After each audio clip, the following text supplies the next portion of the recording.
Buenos días, jóvenes. Vamos a continuar analizando procesos que involucran aire húmedo, y en este caso vamos a ver el caso de mezcla diabática de corrientes de aire, específicamente aire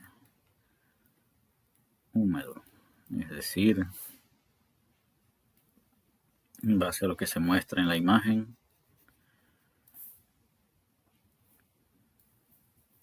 acá vamos a tener una corriente de aire húmedo que se va a mezclar con otra corriente de aire húmedo y producirá una corriente mezclada cuyas propiedades estarán dadas por las características de las dos corrientes que se mezclan.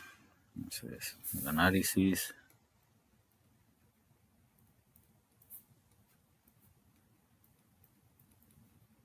es el de una cámara de mezcla. Vamos a suponer condiciones estacionarias, cambios expresores de energía cinética y energía potencial, no hay dispositivo de potencia y presión constante, como hemos supuesto en el caso de mezclas o cámaras de mezcla. Suponemos que la presión en todos los puntos es igual. Si veamos balance de masa, flujo de masa de aire seco en 1 más el flujo de masa de aire seco en 2 debe ser igual al flujo de masa de aire seco en 3. Todo el aire seco que entra por 1 más el aire seco que entra por 2 debe ser el que sale por 3. De igual manera, el flujo de masa de vapor en 1 más el flujo de masa de vapor en 2 es igual al flujo de masa de vapor en 3.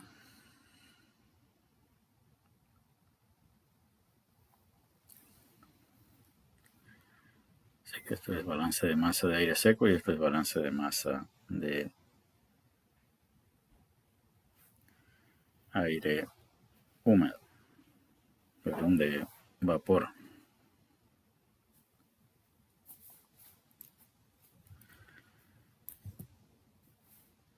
Es lo que tenemos acá. Acá tenemos las omegas expresados en función del flujo de masa de aire seco y omega. Sin embargo, acá si sustituimos esto por esto, obtendríamos que omega 1 por el flujo de masa de aire seco en 1 más omega 2 por el flujo de masa de aire seco en 2 es igual a omega 3 por la sumatoria del flujo de masa de aire seco en 1 más el flujo de masa de aire seco en 2. Agrupando o despejando omega 3,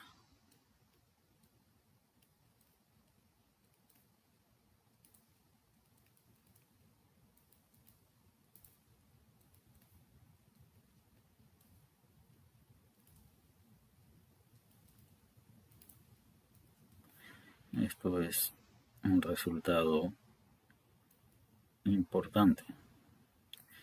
¿En qué sentido es importante?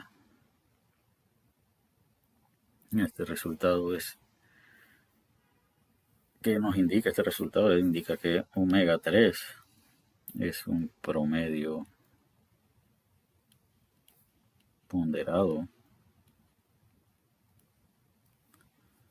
de omega 1 y omega 2. ¿Y cuál es el parámetro de ponderación?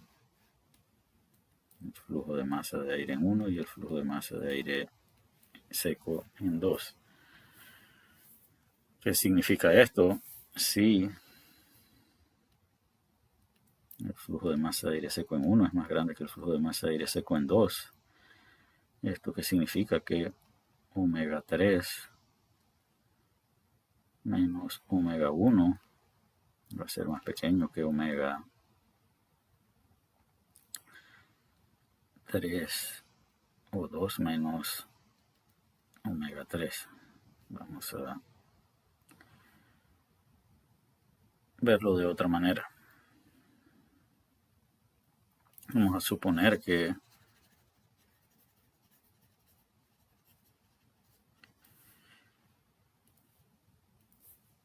los dos flujos de masa son iguales.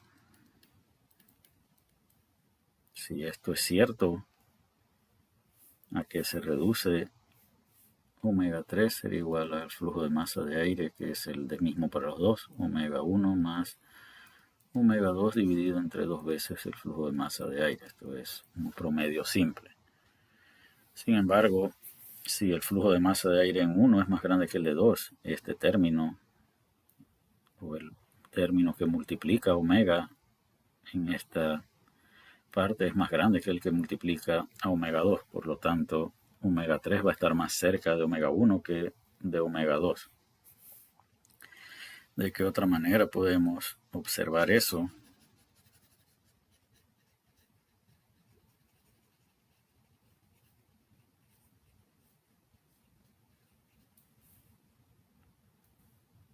Vamos a tomar esta ecuación y despejarla de otra manera.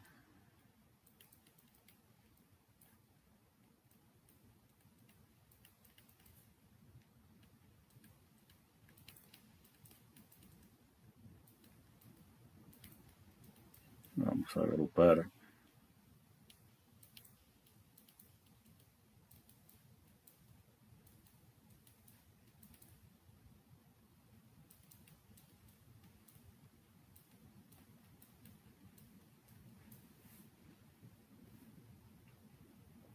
de aquí.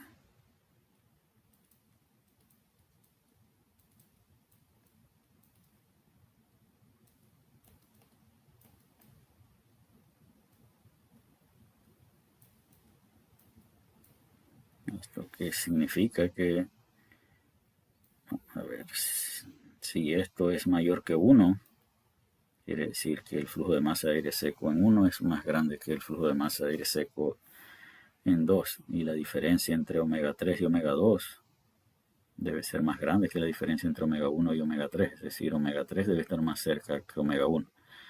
Vamos a verlo acá en la figura. Según esta imagen, la distancia entre omega 2 y omega 3 es más grande que la distancia entre omega 3 y omega 1, que nos permite deducir la comparación de estas distancias. En este caso, el flujo de masa de aire seco en 2 es más grande que el flujo de masa de aire seco en 1. Así que repetimos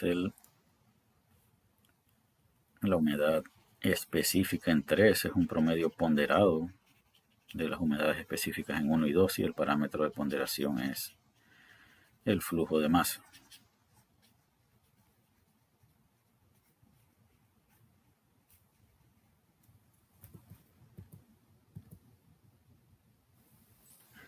¿Qué ocurre si el flujo de masa de aire seco en 1 es mayor al flujo de masa de aire seco en 2? Entonces esto es mayor que 1, perdón, menor a 1. Y nuevamente omega 2 menos omega 3 debe ser más grande que omega 3 menos omega 1. Así que la distancia entre 2 y 3 es más grande que la distancia entre 3 y 1. Veamos balance de energía. Vamos a obtener un resultado bastante parecido. Este es balance de energía bajo las suposiciones planteadas en la diapositiva anterior. Y de acá nuevamente podremos despejar H3 como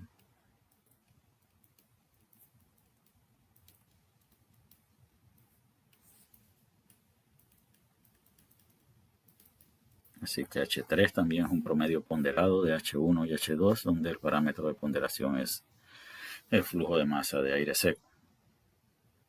De igual manera podremos indicar que H3 o la distancia o la diferencia H3 menos H1 entre la diferencia H2 menos H3 es función de la razón del flujo de masa. Ahora, ¿qué ocurre si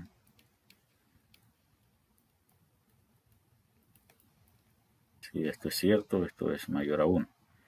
Por lo tanto, la distancia entre H3 y H1 es más grande que la distancia entre H2 y H3, lo que nos permite concluir que H3 está más cerca de H2 que de H1, y es lo que ocurre justo en esta imagen. Esta distancia es más pequeña que esta distancia.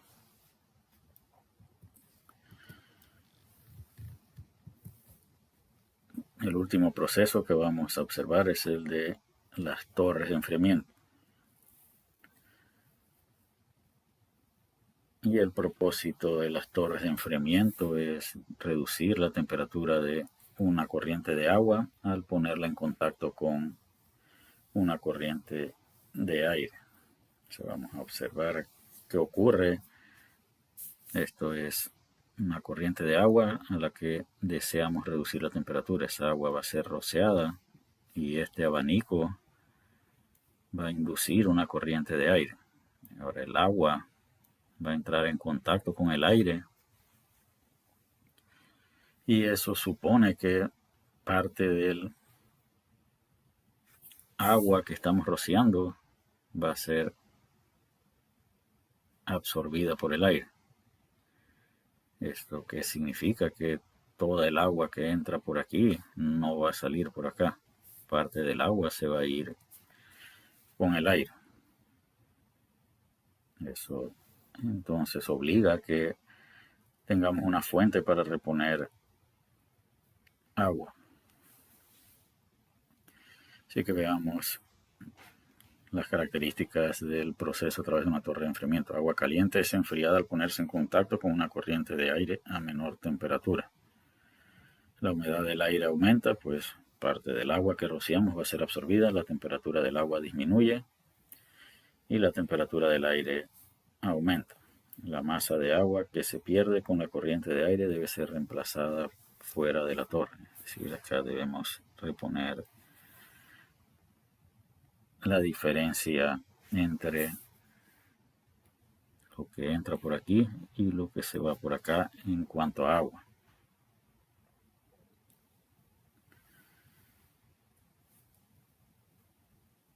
Estos dispositivos los podemos observar en nuestra universidad para el sistema de enfriamiento de agua.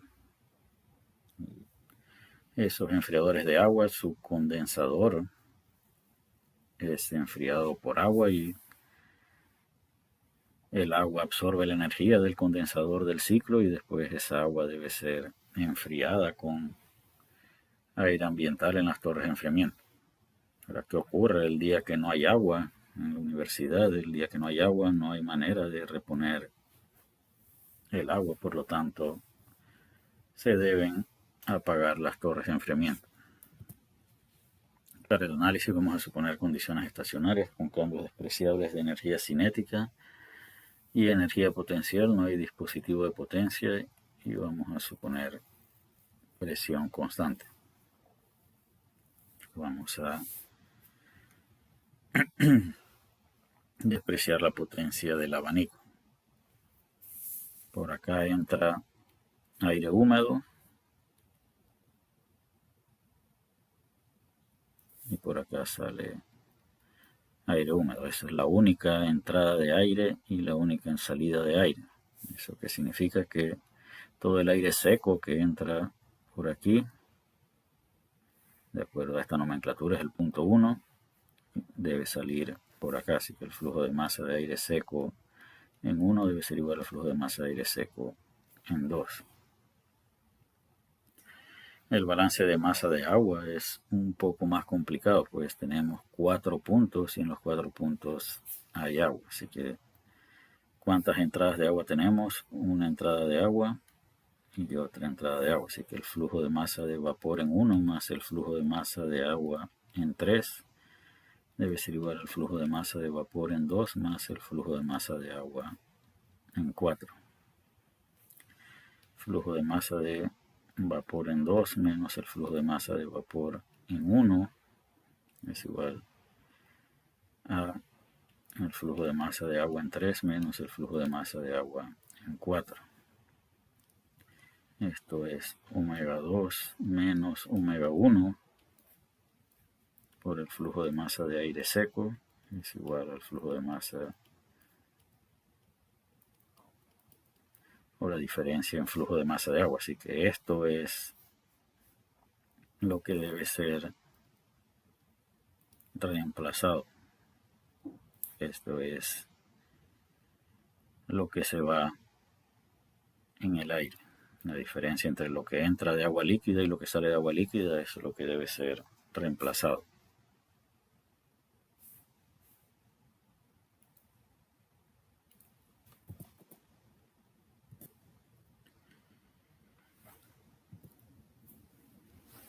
Esto tiene que ser mayor a cero, pues el aire a la salida debe llevar parte de la humedad o parte del agua que es rociada. Y nuevamente esto constituye el flujo de masa que debe ser reemplazado. Balance de energía.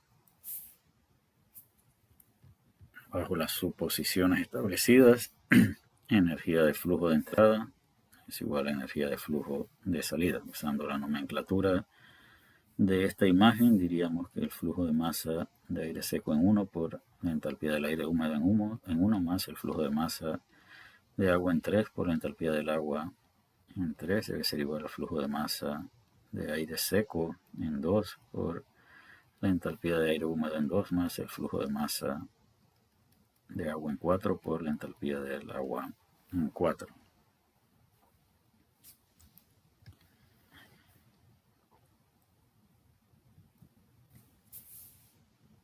De esa ecuación de balance de energía podemos despejar la entalpía de 4. Si despejamos H4,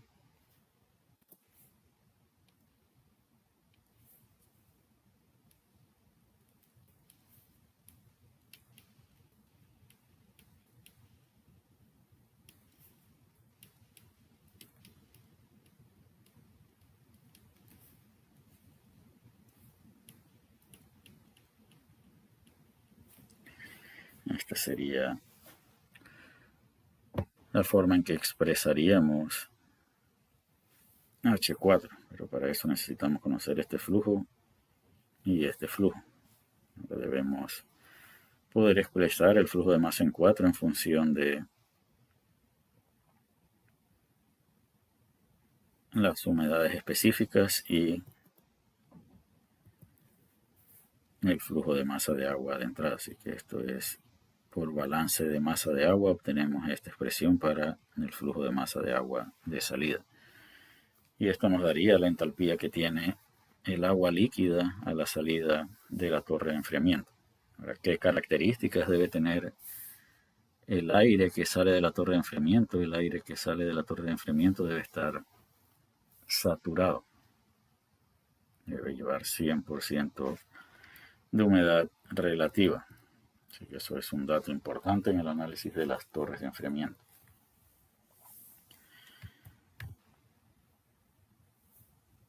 En procesos de aire acondicionado, vamos a ver qué ocurre de acuerdo a este recuadro. Aquí tenemos mezcla de aire fresco con mezcla de aire de retorno.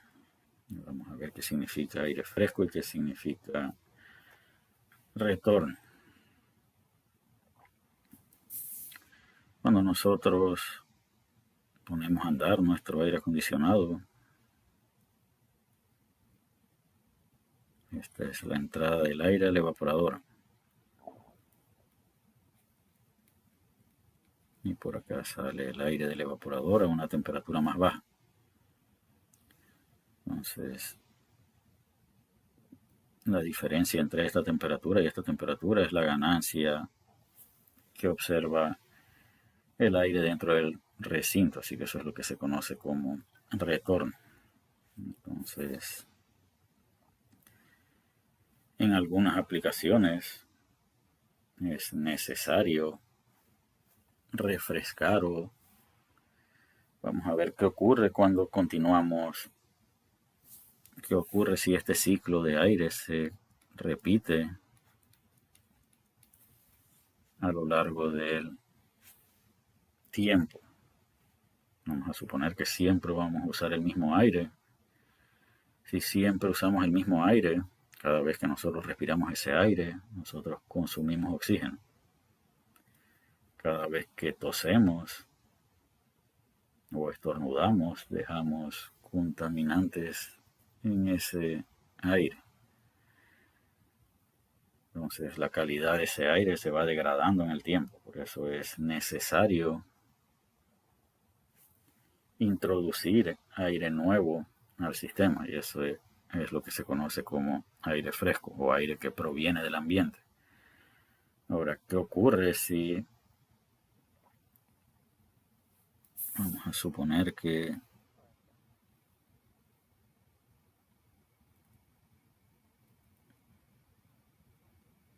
por acá está el aire fresco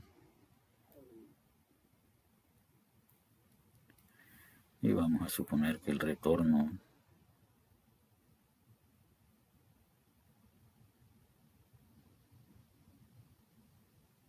esté por aquí, por decir algo, que este es el retorno. Y que vamos a suponer que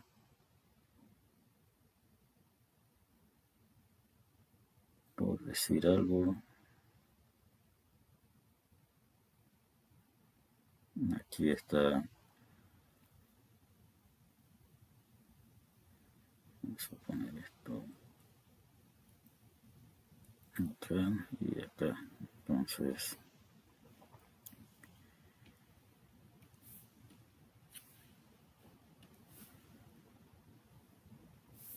este es el retorno y esta es la salida del evaporador.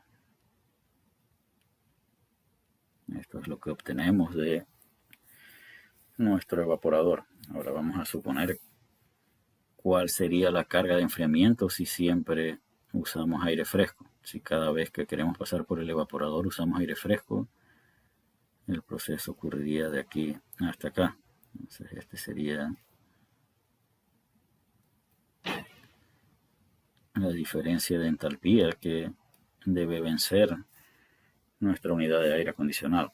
Ahora, ¿qué ocurre si siempre utilizamos el retorno? El proceso ocurriría en esta dirección y este tendría que ser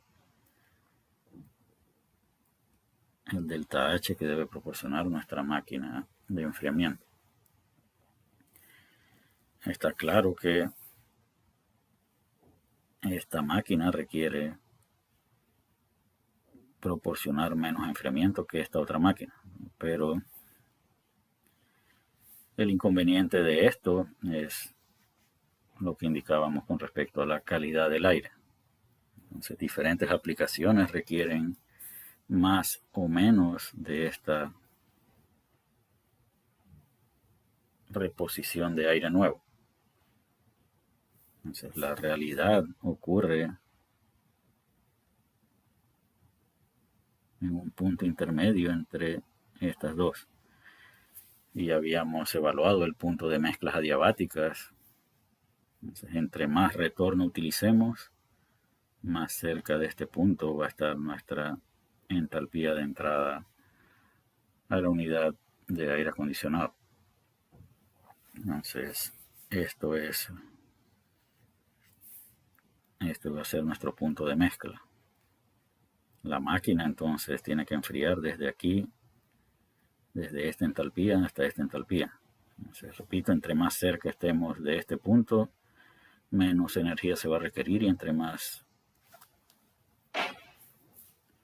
cerca del aire fresco estemos, se va a requerir una unidad más grande.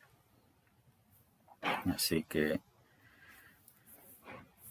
¿qué tanto enfriamiento debe proporcionar nuestra máquina? Dependerá de cuánto aire fresco utilicemos. Y esto no es, en algunas aplicaciones, potestad del diseñador. Esto está bien establecido en las normas y el ingeniero debe ser cuidadoso.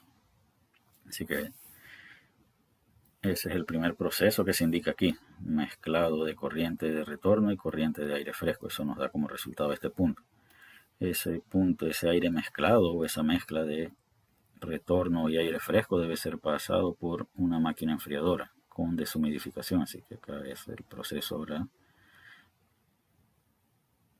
Sigue esta trayectoria. Así que este lo llamamos 1, 2 y 3. Esto es mezclado. Acá este es el punto 4, enfriamiento con deshumidificación. El aire frío y deshumidificado es llevado al recinto, así que acá esto es expulsado al ambiente, pero acá hay ganancias de calor, hay personas sudando Así que el proceso después sigue esta trayectoria. Esta es la carga que debe vencer ese aire. Eso es la cantidad de energía que se debe absorber en el recinto para mantenerlo a la temperatura que se requiere. Por eso decimos que el aire se calienta y se humidifica.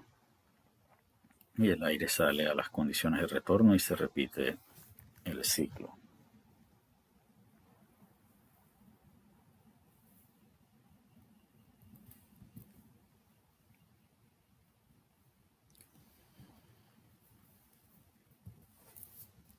Vamos a avanzar hacia la solución de ejemplos que involucran procesos con mezcla de aire y vapor. El primer ejemplo que vamos a resolver es aire a 35 grados Celsius y una atmósfera y 50% de humedad relativa. Entra un deshumidificador operando en condiciones estacionarias. Aire húmedo saturado, esto quiere decir 100% de humedad relativa, y condensados salen del deshumidificador en corrientes separadas, cada uno a 15 grados Celsius. Así que por acá sale condensado a 15 grados Celsius y el aire húmedo acá sale con 100% de humedad relativa a 15 grados Celsius de temperatura de bulbo seco. Despreciando los efectos de energía cinética y energía potencial, determina la razón de transferencia de calor en kilojoules por kilogramo de aire seco, la cantidad de agua condensada en kilogramos por kilogramo de aire seco, y verifique sus respuestas usando información de la carta psicométrica. El problema nos da temperatura de bulbo seco a la entrada, humedad específica, humedad relativa a la entrada, presión a la entrada, que es presión a la salida y es la presión del agua también, y nos da la temperatura de bulbo seco a la salida, que también es la temperatura del agua, y nos da la humedad relativa. Queremos Q punto de salida por unidad de flujo de masa de aire seco. Esta es la carga, por llamarlo de una manera, del evaporador de una unidad de aire acondicionado. Puede ser la carga de enfriamiento que debe llevar el agua fría en una manejadora de aire. Vamos a suponer efectos despreciables de energía cinética y energía potencial, condiciones estacionarias, aire húmedo se comporta como gas ideal y presión constante. Ecuaciones básicas, balance de masa de vapor, balance de masa de aire seco, definición de humedad relativa, y esta es una de las formas en las que hemos realizado el balance de energía de la unidad enfriador y deshumidificador. Entonces, a partir de esta, usando esta ecuación, necesitamos este calor específico del aire seco. Estas dos temperaturas ya las tenemos. Esta HF podemos buscarlas en la tabla de vapor, y este HFG también podemos buscarlo en la tabla de vapor. Este HG también lo podemos buscar a T1, pero aquí está CP, aire seco, HG y HF y HFG a la temperatura T1 y T2 respectivamente. Aquí están las dos presiones de saturación. Si el aire sale a una atmósfera, definitivamente que está en fase de líquido. ¿Qué nos faltaría? Ya tenemos esto. Faltan omega 2 y omega 1. Y por eso podemos utilizar esta expresión para evaluar. Conocemos esto y para esto nos van a servir las presiones de saturación que hemos encontrado. Esta presión es una atmósfera, estas son las presiones de saturación, y de aquí podemos despejar omega si conocemos phi. Phi 1 es 50%. Acá podemos despejar omega 1. Hacemos lo mismo con phi 2, pero acá phi 2 es 1. Y eso nos da que omega 2 es 0.011. estudiante debe verificar este resultado.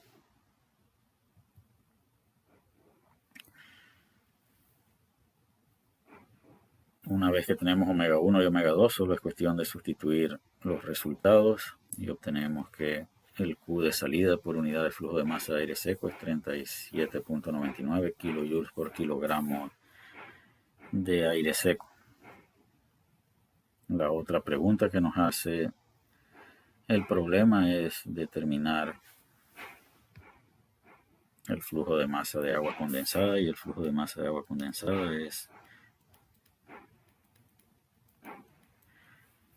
pero lo quieren, esto es el flujo de masa de condensado. Si queremos el flujo de masa de condensado por unidad de flujo de masa de aire seco, esto simplemente es igual a omega 2 menos omega 1 menos omega 2, así que es 0.018 menos 0.011, y eso es 0.007 kilogramos de agua por kilogramos de aire seco. Ahora, cuando nosotros vimos el tema de enfriamiento y deshumidificación, decíamos que el Q de salida por unidad de flujo de masa de aire seco era igual a esto. Entonces ahora queremos hacer lo mismo, pero con la carta psicométrica, y decíamos que en la práctica este término se despreciaba, así que podríamos decir que Q punto de salida entre M punto de aire seco es aproximadamente igual a H1 menos H2. Así que a una atmósfera podemos usar la carta psicométrica, esto es 35 y 50, y el otro es 15 y 100. Vamos a pasar acá a la carta psicométrica. 35 y 50 y 15 y 100. Así que acá 31, 32, 33, 34 y 35.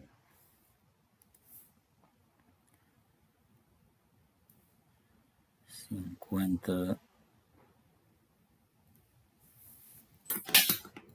de humedad relativa.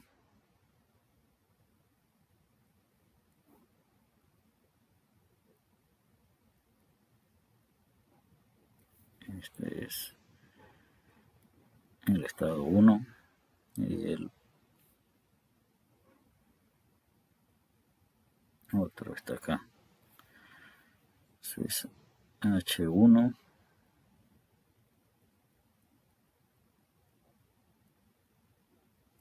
sería aproximadamente 81 kilojoules sobre kilogramos de aire seco, y H2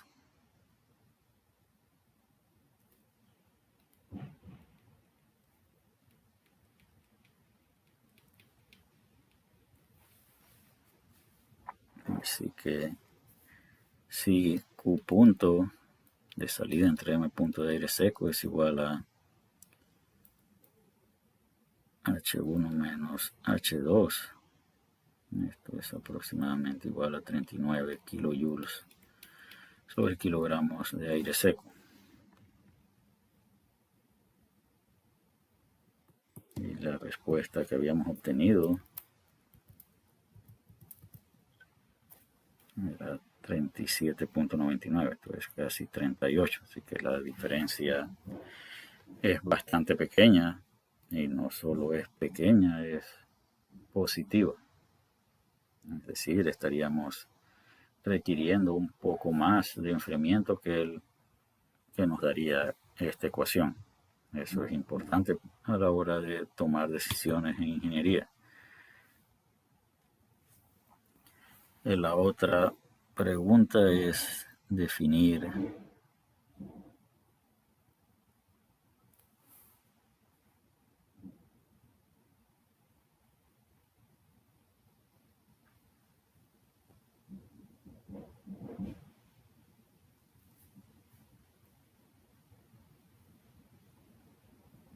omega 1 y omega 2. Así que acá omega 1, vamos a usar otro color.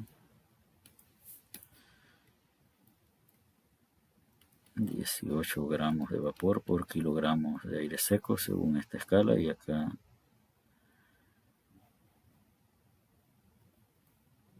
omega 2, aproximadamente 10 gramos de vapor por kilogramos de aire seco. Así que en este caso, flujo de masa de condensado por el flujo de masa de aire seco es aproximadamente igual a 0.008 kilogramos de vapor por kilogramos de aire seco. En esta análisis de carta psicométrica bastante burdo, por decirlo de una manera, no nos hemos apoyado con una regla ni mucho menos, pero sí podemos observar que los resultados son bastante similares. Y con esto vamos a concluir esta clase y concluiremos el módulo en una clase posterior. Hasta la próxima.